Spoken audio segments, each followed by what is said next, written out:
यय Shanidev cricket tournament उद्यापित हो जाइछि।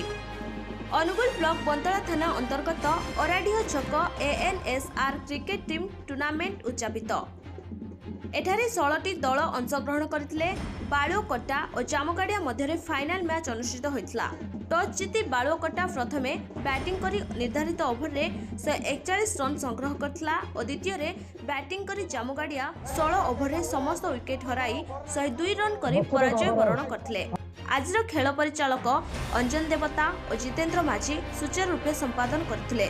आजिर मुख्य अतिथि श्रीयुक्त प्रताप चंद्र प्रधान, नीलू भाई तथा राज्य बीजेपी कार्यकारिणी सदस्य तांको सहित उपस्थित थिले। अबुल्य भाई, पवित्र सार, सनातन सामल, क्षीरोद साहू प्रमुख उपस्थित थिले। सम्मानीय मुख्य अतिथि श्रीयुक्त प्रताप चंद्र प्रधान विजयी टीम को ट्रॉफी सह 12,000 टंका प्रदान करथिले और उपविजेता टीम को ट्रॉफी सह 6,000 टंका प्रदान करथिले।